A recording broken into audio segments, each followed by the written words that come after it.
Buenas, mi nombre es Robert Alexander Jiménez. Voy a ser su profesor en el módulo técnico de administración financiera puntualmente. Algunas reglas del juego. Primeramente van a escuchar este video por espacio inicial del curso. Luego me incorporaré yo de manera sincrónica con ustedes para evaluar las preguntas al respecto, que tengan las dudas y discutir algunas cuestiones tanto de la práctica como de la implementación de las diferentes tareas. Eh, es importante mencionarles que esto es un curso rápido, intensivo, diríamos, compuesto por 4 sesiones, las cuales son muy importantes, la puntualidad y la asistencia. El curso se va a grabar, pero solo para casos excepcionales, para el registro del sistema. Van a recibir en el WhatsApp, en el grupo, el material de apoyo de previo, digamos, a las sesiones y para que lo estudien de posterior. Básicamente está compuesto, es importante mencionarles, el esquema de calificación está compuesto por su asistencia, que esto les va a generar un porcentaje, un 25% en conjunto, tanto puntualidad como asistencia, ¿verdad? Hay que estar puntuales y la asistencia a las sesiones. Luego tenemos un porcentaje alto de participación, un 30%, tenemos una exposición que es muy importante también, un 25%, y cerramos con un examen final que vale un 30% del curso. Es importante, por tanto, como le digo, estar muy al pendiente del curso, de las tareas y de su puntualidad. La mecánica que vamos a llevar en el curso, van a ver una presentación completa. Es un primer enunciado, puede ser que en este caso, como el de hoy, va a ser un video. Y luego vamos a proceder a tener una clase interactiva conmigo en la cual vamos a compartir algunas experiencias y programar tanto materiales de exposición como otras discusiones que considere pertinentes para el mejor ejercicio del trabajo. Sin más preámbulo, voy a iniciar el espacio de la presentación. Permítanme compartirles esta presentación que les he preparado para el día de hoy. Segundo que está.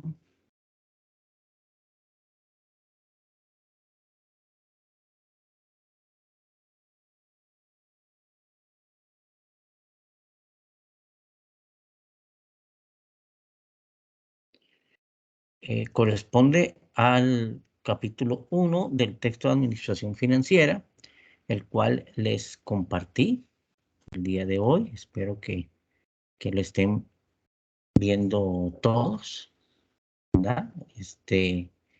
Y voy a proceder con el tema. En cuanto al capítulo 1, es importante contextualizarnos. Necesitamos establecer cuáles van a ser nuestros objetivos para este video sobre administración financiera. Vamos a definir las finanzas y la función que tiene la administración financiera.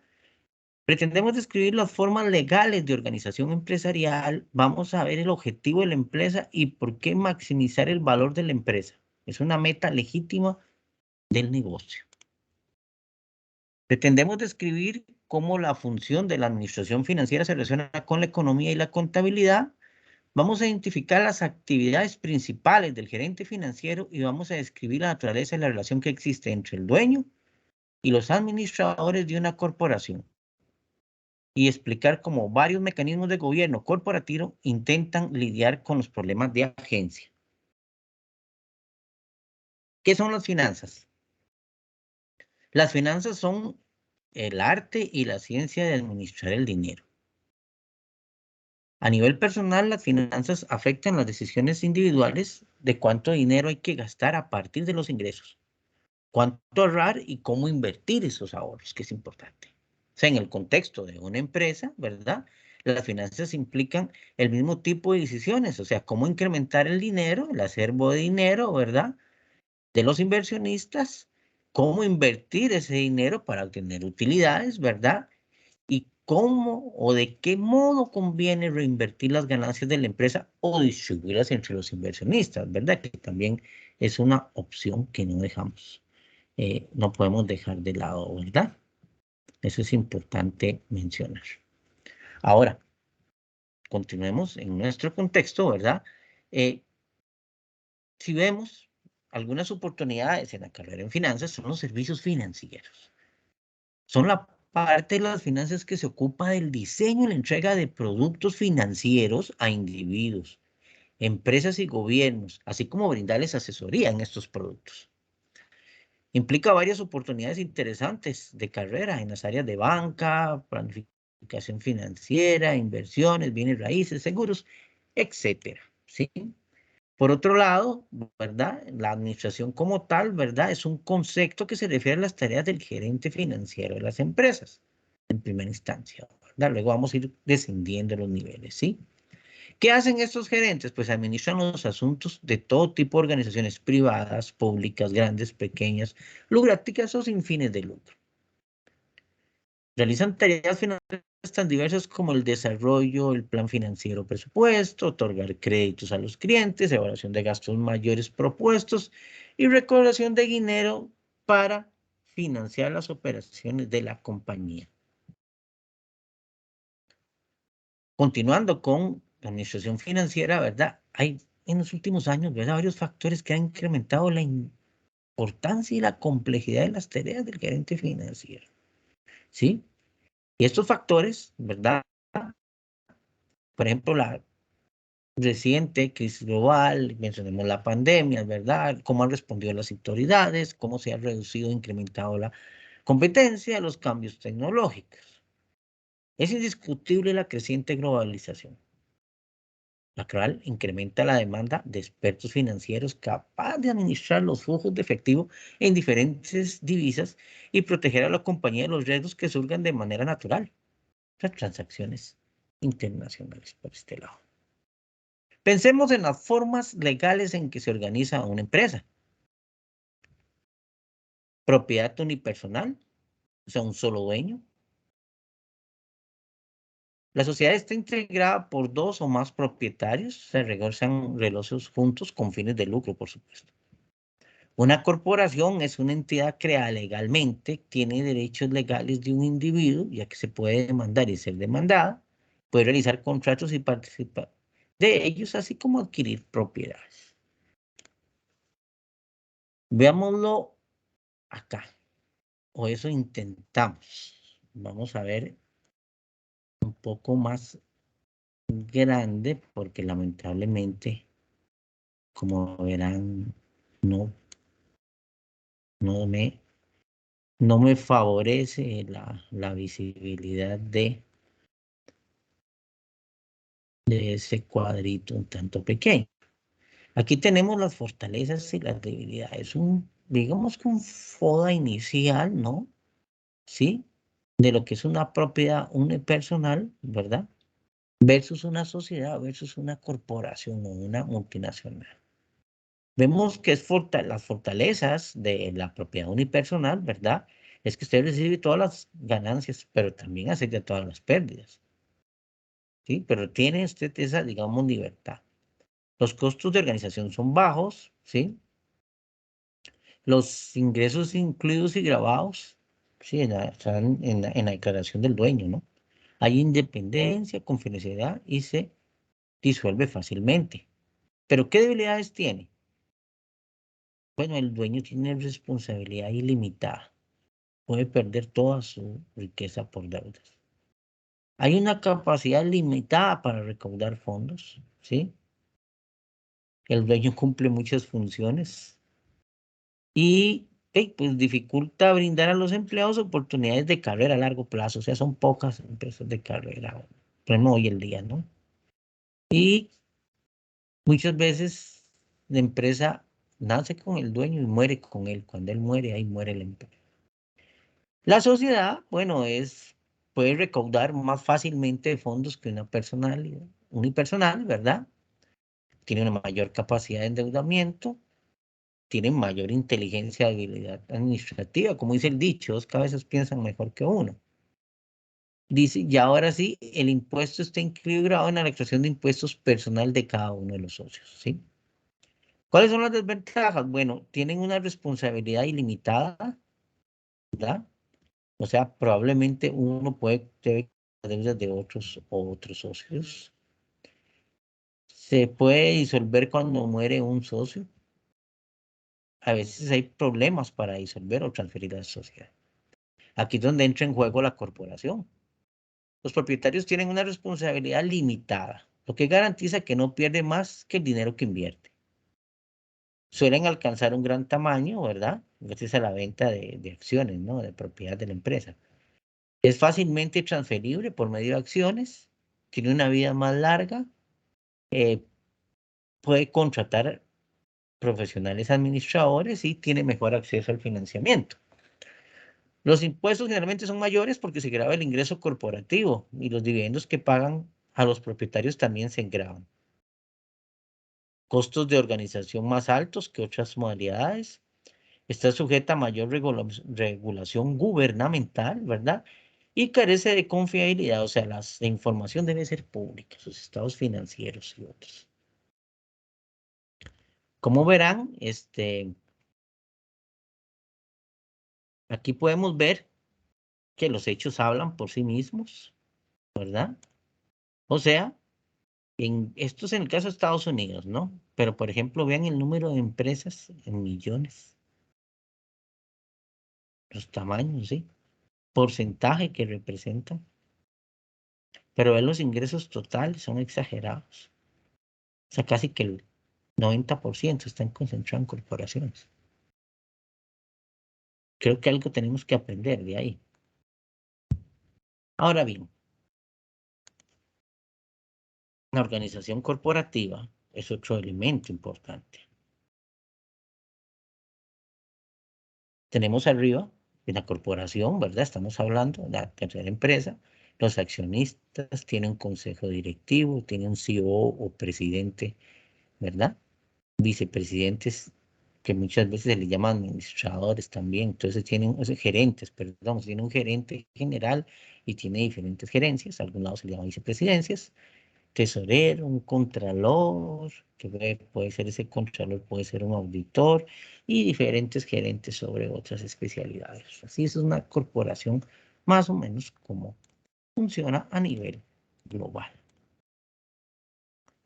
Aquí algunas oportunidades, en esto no me voy a recabar tanto, que hay algunas oportunidades interesantes de la carrera de administración financiera para dejarles la inquietud, por si posteriormente al técnico pues desean especializarse. ¿Cuál es la meta de la empresa? Esto tiene que quedarles muy claro. Quiero que esto se lo graben, ¿sí? Es maximizar la riqueza de los accionistas. Esa es la regla de decisión para los gerentes, ¿sí? Tan solo emprenda actividades que incrementen el precio de las acciones. Este tiene que ser el objetivo de los gerentes generales, ¿sí? Y que ustedes, cuando tengan que dirigir o tomar decisiones o estén en puestos, ustedes colaboran en este proceso de maximizar el precio de las acciones, ¿sí? El gerente financiero toma alternativas con acciones, riesgos versus rendimientos, ¿verdad? Si logra incrementar el precio de las acciones, lo acepta, si no lo rechaza. Por ahí van viendo por dónde está la importancia en nuestro caso.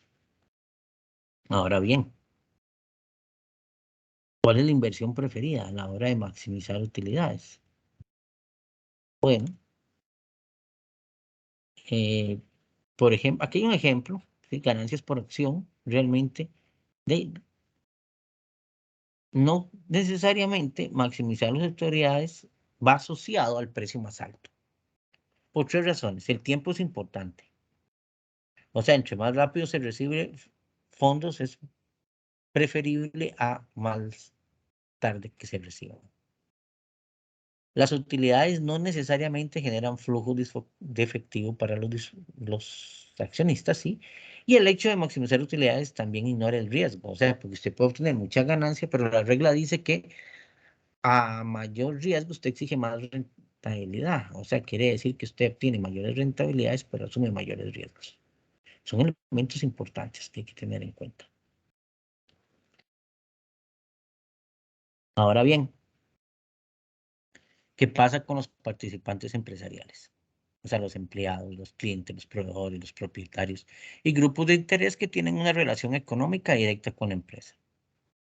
Si una compañía está enfocada en los participantes empresariales, evita conscientemente acciones que podrían ser perjudiciales para ellos. O sea, la meta no solo es maximizar el beneficio de los participantes, sino mantenerlo. Este enfoque se considera socialmente responsable. Ustedes han oído hablar de la responsabilidad social de las empresas, ¿no? Aquí entra en juego mucho la ética en los negocios. Son un conjunto de normas de conducta o juicio moral que se aplican a los individuos que participan en el comercio. La violación de esas normas en las finanzas implica varias acciones: contabilidad creativa, administración de las ganancias, presupuestos financieros engañosos, mal uso de información privilegiada, fraude, pagos exorbitantes a los ejecutivos, atraso en la fecha de opciones de suscripción de acciones y bonos y cobros de comisiones. Por eso la información malintencionada a menudo, ¿sí?, afecta negativamente a una empresa. Nos dice Robert Cook que un estudio de ética sugiere usar las siguientes preguntas para evaluar la viabilidad ética de una acción propuesta. ¿La acción es arbitraria o caprichosa?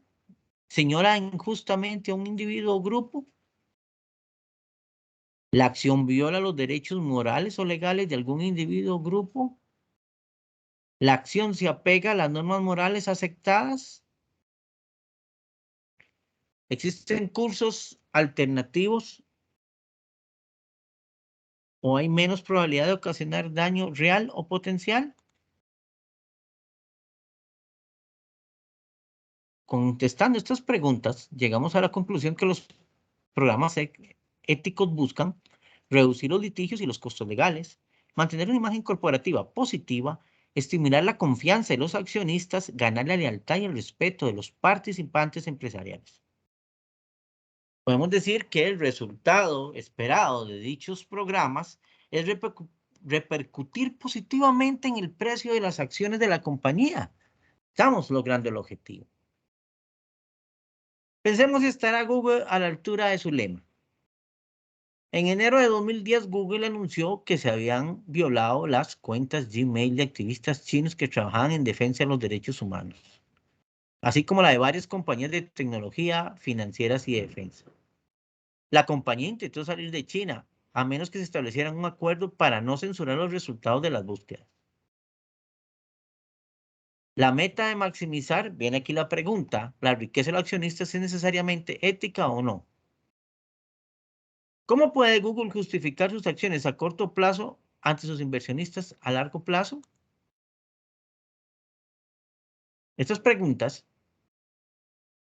nos enfocan en la función de la administración financiera y nos hablan de que el tamaño y la importancia de la función de la administración financiera depende de las dimensiones de la empresa.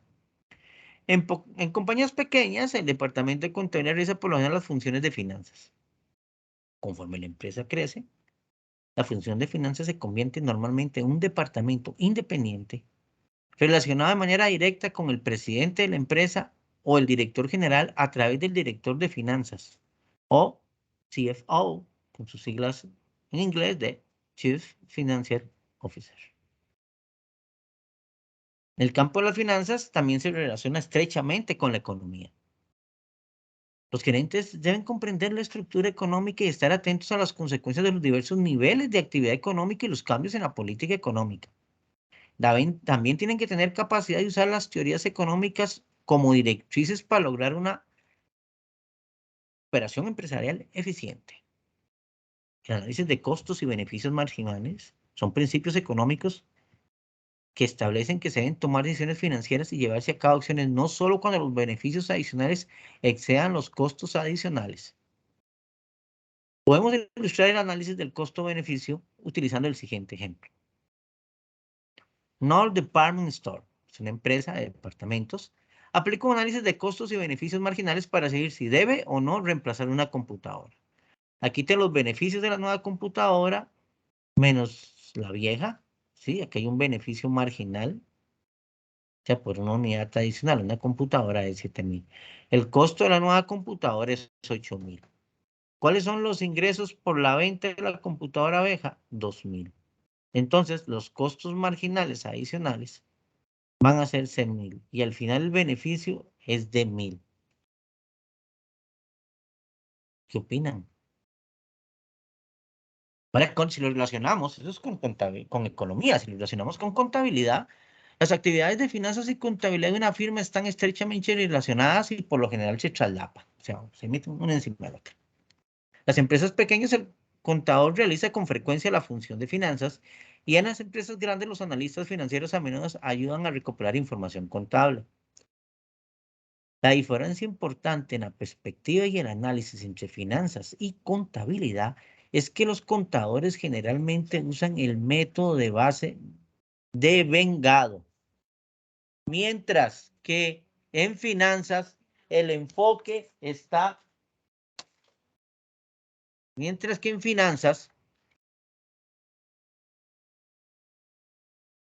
el enfoque está dado más desde el flujo de efectivo. ¿A qué se refiere? Eso es muy importante. El devengo, el enfoque del devengo es cuando yo registro algo que gané, pero no lo he recibido. ¿Sí? En cambio, el enfoque de flujo de efectivo es cuando me entró la caja. Importante, ¿verdad? ¿Cómo difieren esos dos enfoques? Pero sin importar las pérdidas o ganancias, una empresa debe tener un flujo de efectivo suficiente para cumplir sus obligaciones a la fecha de vencimiento. ¿Cómo podemos ver, y lo vamos a ver en el siguiente ejemplo, la importancia de esta diferencia? Vemos la función de la administración financiera, una relación con la contabilidad, repito. En una corporación ASAO, ¿sí? Se dieron estas actividades el año pasado. Digamos que se vendieron 1.000, se vendió un yate, pero todavía está por cobrar. Pero nos costó de esos 100.000, 80.000. Y esto tuvimos que pagarlo de contado. ¿Ven la diferencia entre los costos en este caso? Los asumimos ya. Las ventas las tenemos, pero no hemos recibido ese efectivo. Verlo aquí en el enfoque que hemos planteado aquí para ustedes, dos enfoques, o sea, los dos bajo el enfoque de devengo, ¿verdad? Ingresos por ventas 100.000 menos costos 80.000, utilidad 20.000. Bajo el enfoque financiero, o sea, base contable de efectivo, entrada de efectivo 0, salida de efectivo 80, flujo de efectivo menos 80. Ahora bien,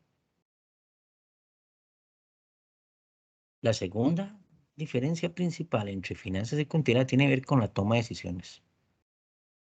Los contadores dedican gran parte de su atención a la recolección y presentación de datos financieros.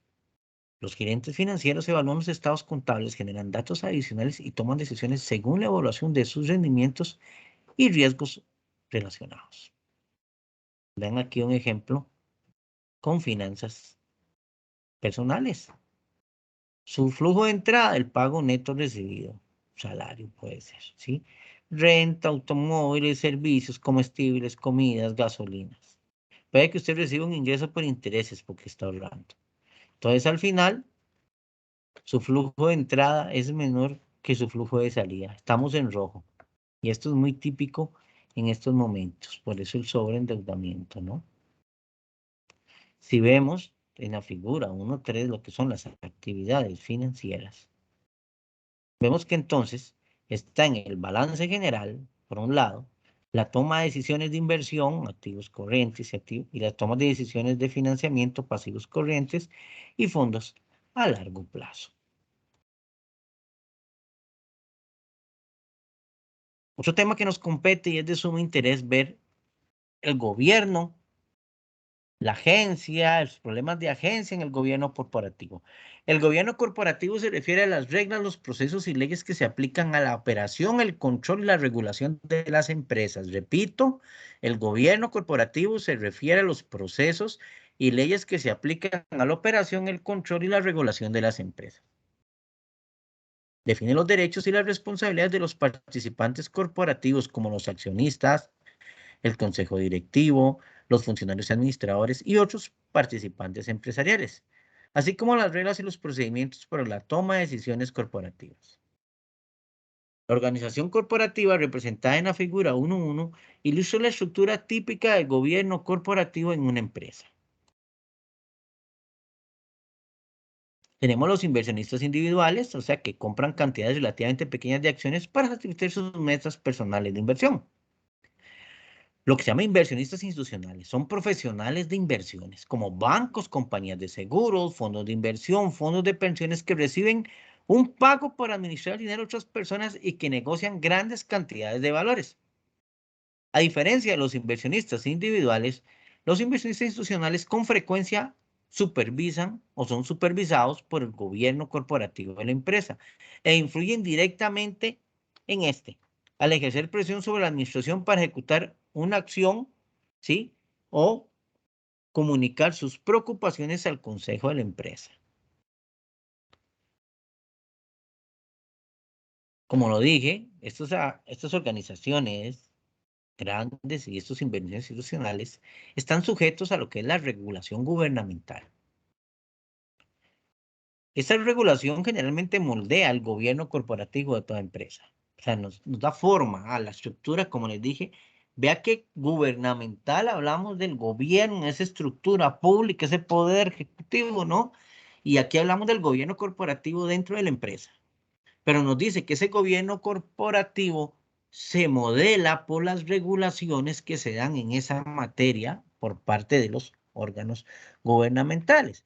En nuestro caso, digamos, podemos hablar que nos compete, que tenemos la Superintendencia General de Entidades Financieras, la Superintendencia de Seguros, Superintendencia de Pensiones y la Superintendencia de Valores. ¿Mm?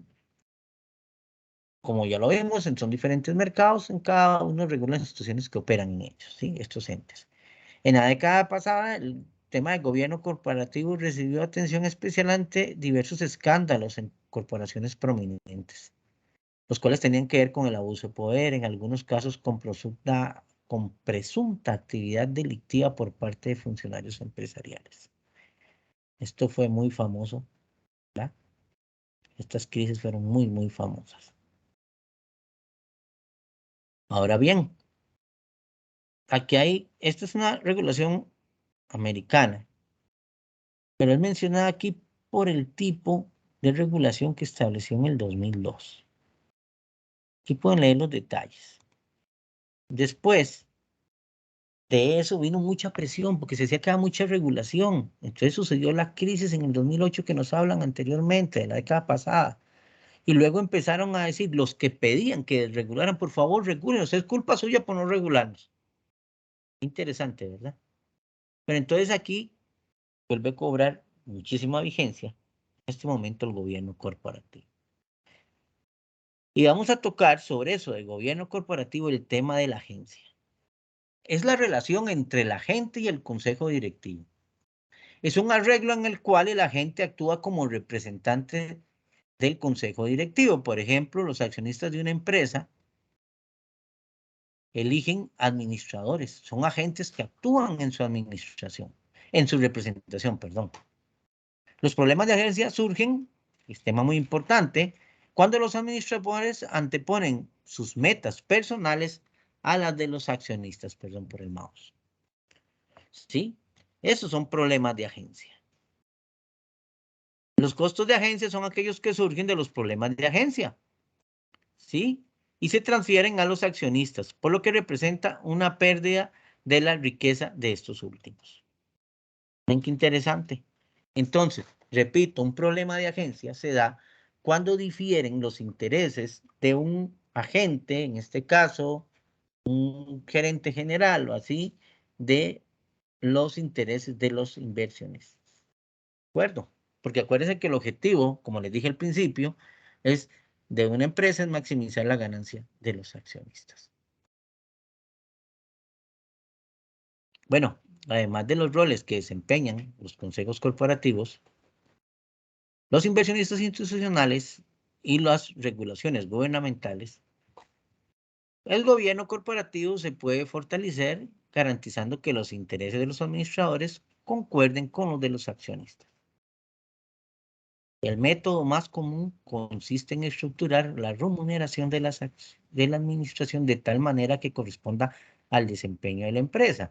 Aquí es muy importante mencionar que lo que nos están diciendo es que cuando usted tiene un buen colaborador, debe ser remunerado de acuerdo a lo que corresponde. O sea, salarios competitivos. ¿De acuerdo? Porque si no, hay esa tentación a que lo perdamos, a presentar problemas de agencia. Aquí existen también alternativas, ¿verdad? Hay planes de incentivos como premios, ¿verdad? Hay planes basados en el desempeño, que son también incentivos, ¿sí? Aquí Forbes nos presenta una muy interesante comparación de algunas remuneraciones. Por ejemplo, ellos dicen lo que es un director general, lo que es en una compañía, la remuneración que recibe. Obviamente hay que entender que aquí hay unos montos exorbitantes. Estamos hablando de las grandes corporaciones. Vea, todos saben quién es Jeffrey Bezos. Además de director general, dueño de Amazon. Y vea, el salario de él es relativamente bajo. Cobra 1,28 millones de dólares. Bajo para los Estados Unidos, para esas empresas. Para nosotros es otra historia. Pero todo es proporcional, ¿verdad? Al mercado en que usted opere, al país en que usted opere. Eso es muy, muy importante. ¿De acuerdo? Ahora bien, quiero darles una exaltación, ¿verdad? A esto, ¿verdad? Del desempeño. O sea, la remuneración debe ir de acuerdo al desempeño. Ese es el mayor incentivo para no tener problemas de agencia. Y también hay otro tema con esto de agencia, que es el tema de la toma del control. Aquí es cuando, ¿qué sucede cuando los tomadores de decisiones de arriba, los accionistas, no se ponen de acuerdo? Caen bajo el control de los administradores. Eso es una amenaza de toma de control. Pero también, aunque existen leyes y normativas, enfrentamos riesgos externos, ¿no? Cuando otra empresa quiere tomar el control sobre nuestra empresa. Ese es un riesgo que enfrentamos, digamos, al estar nuestras acciones cotizadas en el mercado. Es interesante. Entonces, vamos a revisar los objetivos de aprendizaje que teníamos para hoy. Y vamos a definir las finanzas y su función en la administración financiera. Podemos concluir que las finanzas son el arte y la ciencia de administrar el dinero. La administración financiera tiene que ver con las tareas del gerente financiero de una compañía. Pretendíamos también definir las formas legales de la organización empresarial. Ya vimos que las formas legales de la organización son la propiedad unipersonal, la sociedad y la corporación. También hablamos de describir el objetivo de la empresa y explicar por qué maximizar el valor de la empresa es una meta legítima del negocio. La meta de la empresa es maximizar su valor y, por tanto, la riqueza de sus accionistas. O sea, maximizar el valor de la empresa significa operar en favor de sus propietarios, que son los accionistas. Planteamos también el objetivo de describir cómo la función de la administración financiera se relaciona con la economía y la contabilidad. El gerente financiero debe entender el ambiente económico y basarse sobre todo en el principio económico de análisis de costos y beneficios marginales para tomar decisiones financieras. O sea, los gerentes financieros usan la contabilidad, pero se concentran en los flujos de efectivo y la toma de decisiones. Planteamos como quinto objetivo identificar las actividades propias del gerente financiero. Las actividades fundamentales del gerente financiero, además de la continua participación en el análisis y la planeación de las finanzas, son realizar inversiones y tomar decisiones de financiamiento.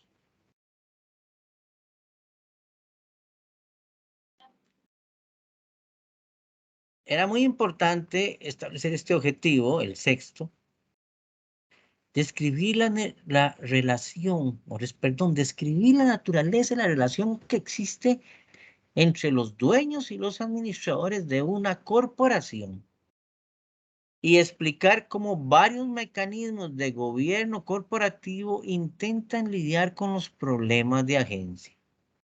Esa palabra tan importante, problemas de agencia. La separación entre los dueños y administradores en una empresa típica, ¿sí?, es representativa de la clásica relación entre accionistas y agentes, en la que los administradores desempeñan el papel de agentes. La estructura del gobierno corporativo de una empresa está orientada para asegurar que los administradores actúan de acuerdo con los intereses de los accionistas de las empresas y otros participantes empresariales. Porque hay que recordar, los accionistas propietarios de acciones comunes y los accionistas, aunque no tienen derecho de votación de acciones preferenciales, este tipo de acciones son específicas para un proyecto y se garantiza en un plazo determinado la evolución de un rendimiento por su dinero, ¿verdad? Y aquí lo importante es que, volviendo al tema principal, ¿verdad?, de los accionistas de las empresas que normalmente reciben influencia de factores internos como externos. Ya vimos, ¿verdad?, que esta influencia que reciben los lleva a los problemas de agencia a nivel interno, otros accionistas minoritarios, establecer ideas, control, donde los intereses de los agentes les dan prioridad a sus intereses que los intereses de los accionistas. La crisis que mencionamos del 2008, que es muy famosa, versus los intereses de el agente, de los gerentes, administradores, ¿no? De los mandos medios. ¿Sí? Cuando hay contraposición entre estos, tenemos problemas de agencia, pero también puede ser influenciado de afuera. Empresas que hacen acciones agresivas para adquirir acciones de mi empresa y tomar control de ella. Pero también puedo verme influenciada por el actuar adrede, malintencionado, digámoslo así, colusivo, que se puede dar entre otras empresas externas que produzcan efectos directamente sobre los agentes o sobre los accionistas, los cuales terminan produciendo fisuras y llevándonos a estos problemas de agencia. Bueno, en este momento debemos llevar alrededor de 45 minutos. Vamos a hacer un espacio. En este momento voy a cargar esta primera parte de la presentación. Voy a dejar un minuto, les pido un minuto, para cuando inicie la clase de hoy van a tener cargada esta parte.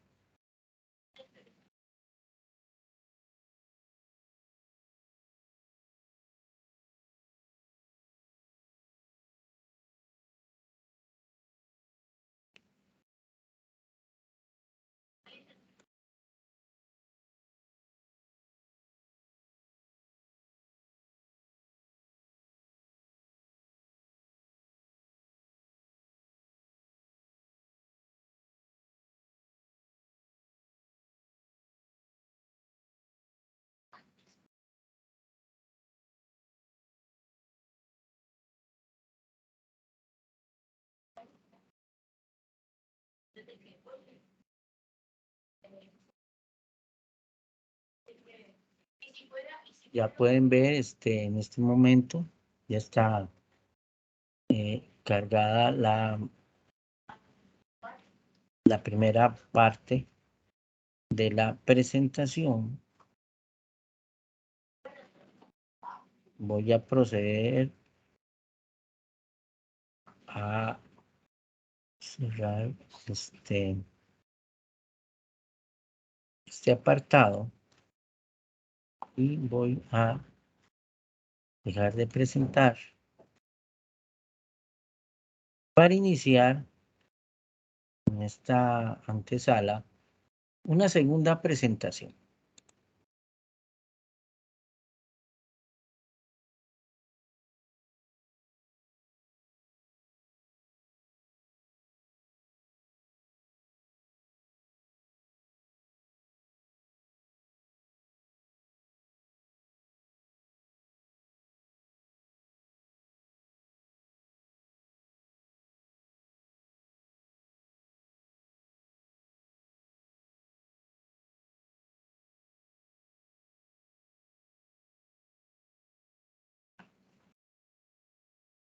Esta segunda presentación va orientada a lo que es el ambiente en los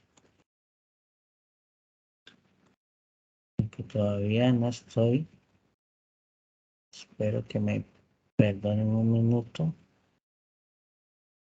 para yo tener a la par de ustedes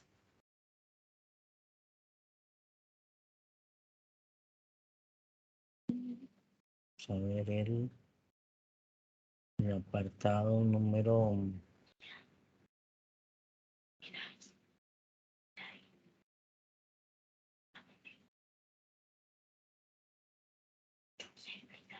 Espero que estén viendo en este momento el ambiente de mercados financieros. ¿Qué pretendemos con esto?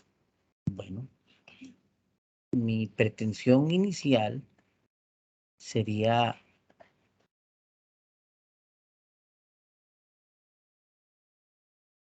que el objetivo de este capítulo 2 es entender el papel que desempeñan las instituciones financieras en la administración financiera.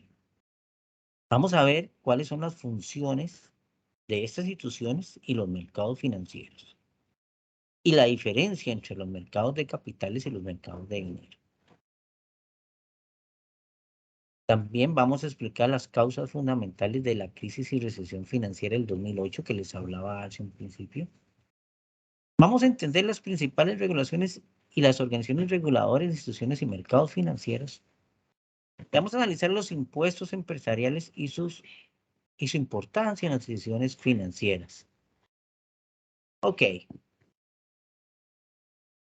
En este contexto, perdón, podemos decir que las instituciones y los mercados financieros se refieren a las empresas que tienen necesidades de fondos a partir de fuentes externas. Y para ello lo pueden obtener de tres maneras: a través de una institución financiera, a través de un mercado financiero o a través de la colocación privada.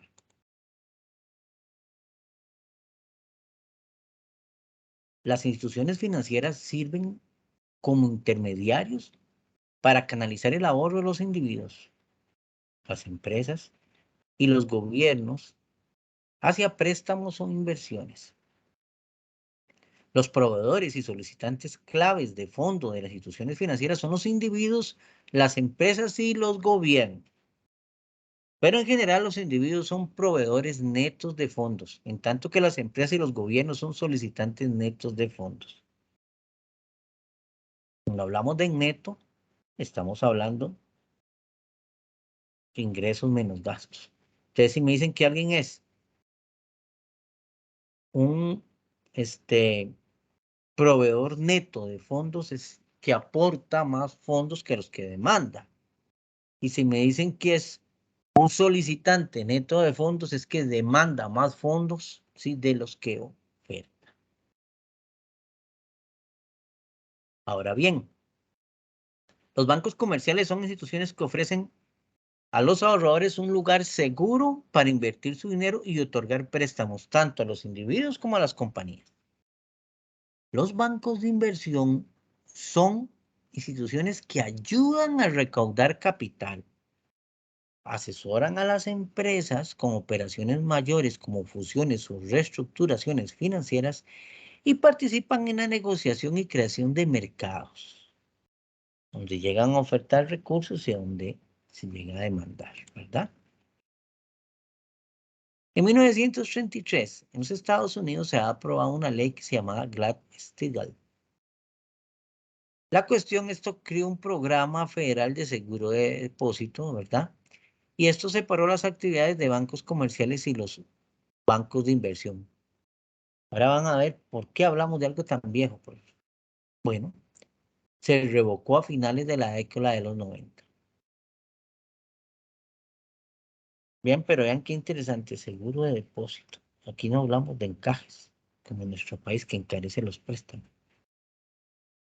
El sistema bancario paralelo incluye un conjunto de instituciones dedicadas a actividades de préstamo que funcionan de manera muy similar a los bancos tradicionales, pero que no aceptan depósitos y por lo tanto no están sujetos a las mismas regulaciones que los bancos tradicionales.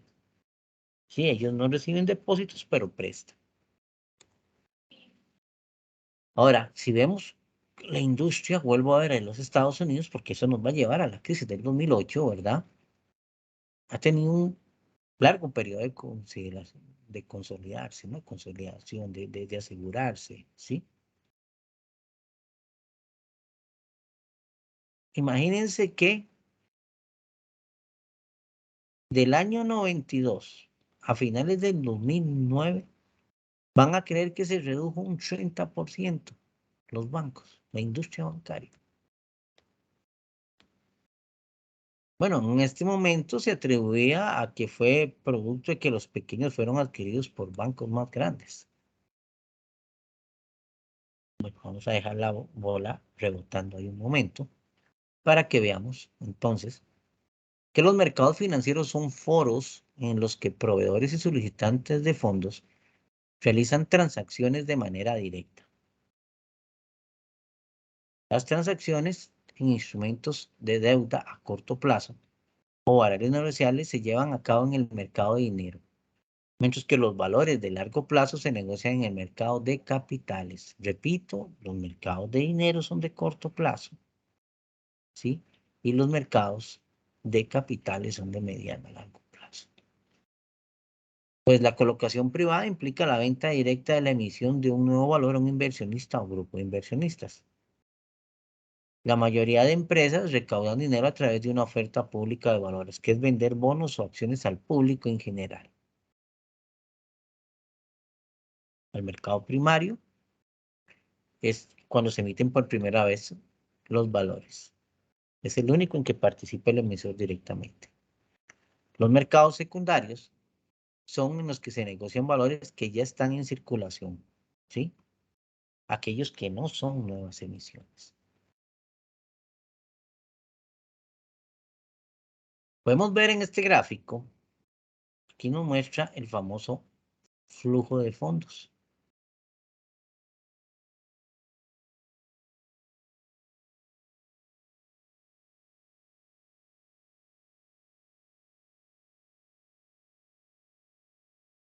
Ven esa corriente circular, dicen algunos.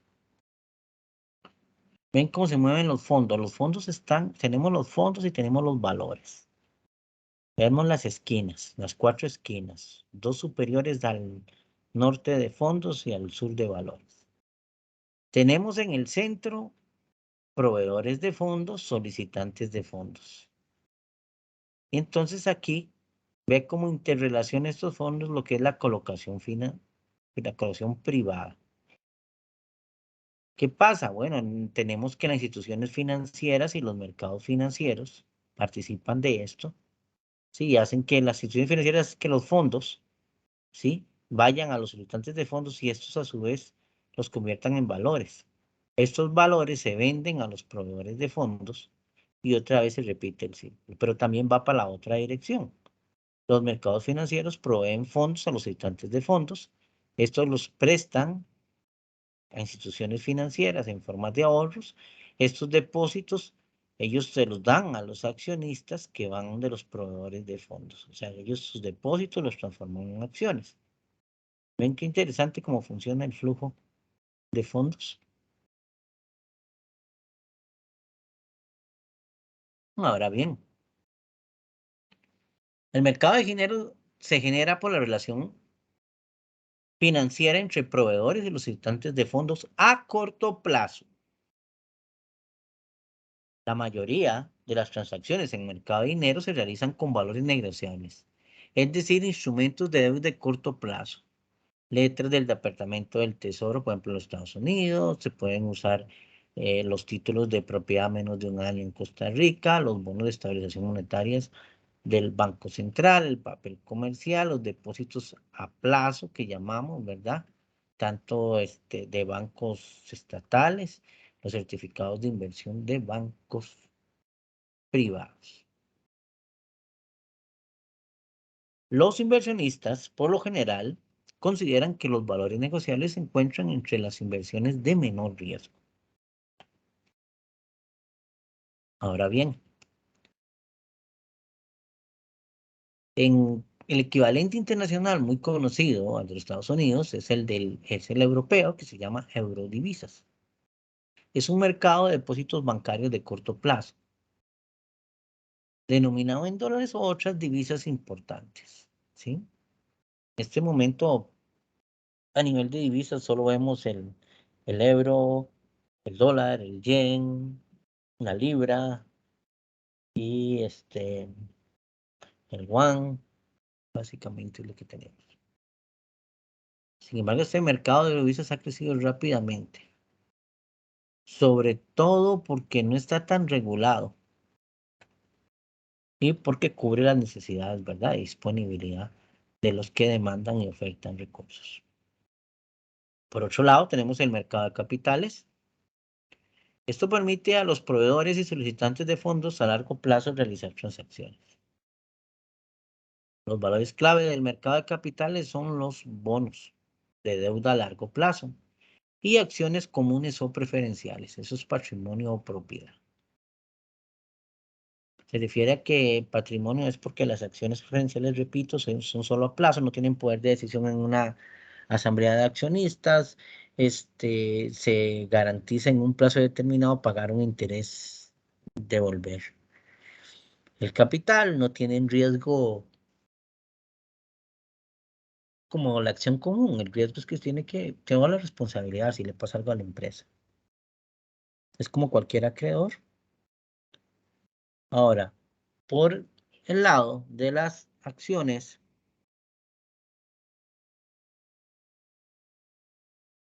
que tenemos acá, digamos, volviendo los bonos son los que se emiten de deuda de un país, gobierno municipal, gobiernos locales, ¿no? Y acciones comunes, pues son las propiedades de Peintero, ¿verdad? Eso es en el mercado de capitales. Un ejemplo es que pensemos en Lakeview Industries, es una importante fabricante de microprocesadores. Se emite un bono a 20 años con una tasa de interés del cupón de 9% y un valor nominal de $1,000 que paga intereses semestrales. ¿Ok? Los inversionistas que compran este bono adquieren el derecho contractual de obtener $90 de interés anual, 9% interés del cupón, por cada $1,000 a la par. O sea, cada $1,000 que invierte. Distribuidos en 45 al final de cada semestre. O sea, 2 veces al año. Esto durante 20 años. Y tienen derecho, pues obviamente, a un valor a la par en el 20º año, o sea, los 20 años. Ahora, en la práctica, decimos que Berkshire Hathaway Buffett es sustituible, ¿verdad? Ese es el Buffett que es sustituible.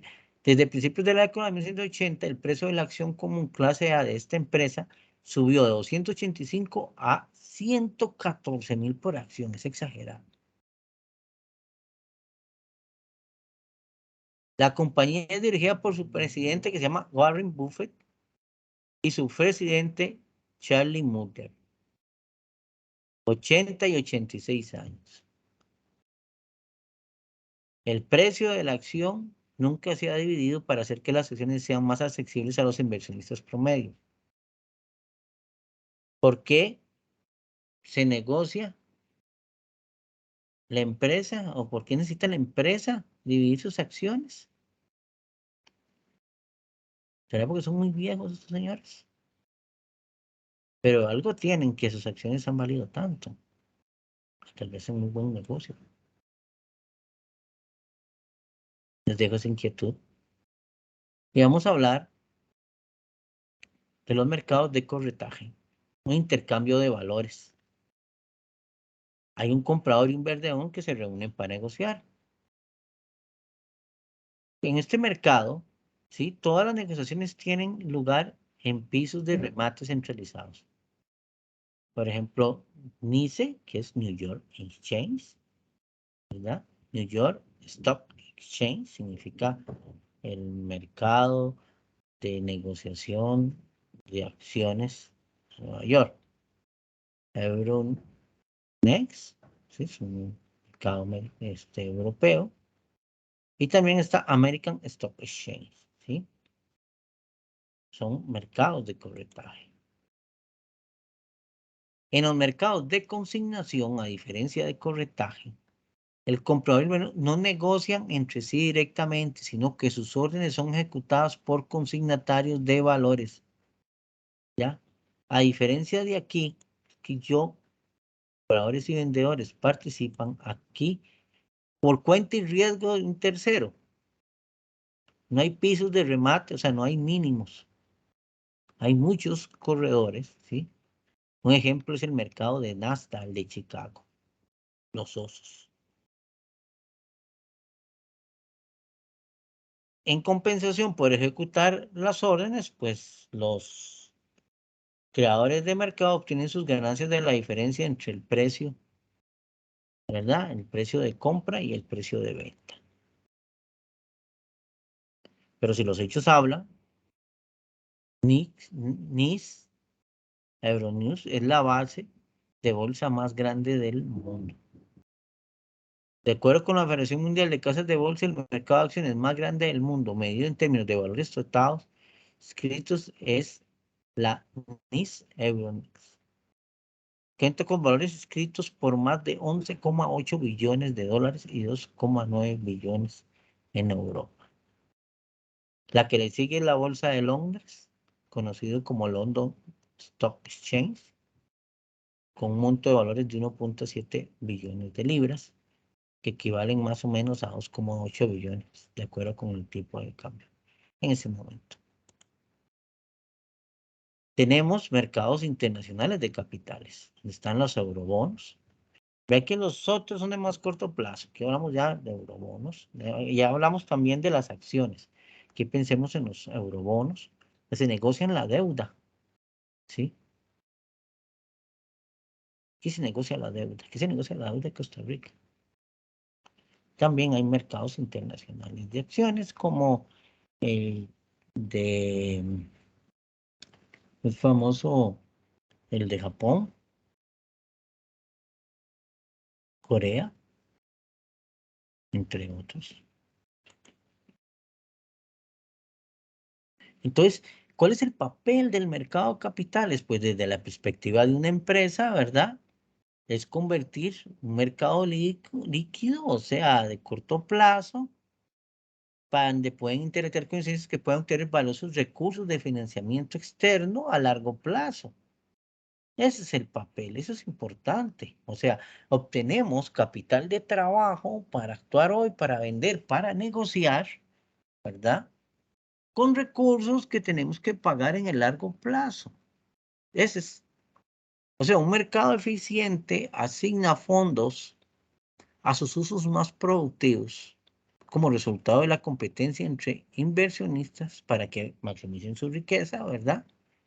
¿Verdad? Y establezcan a la vez o asignen esos recursos al resto de los individuos.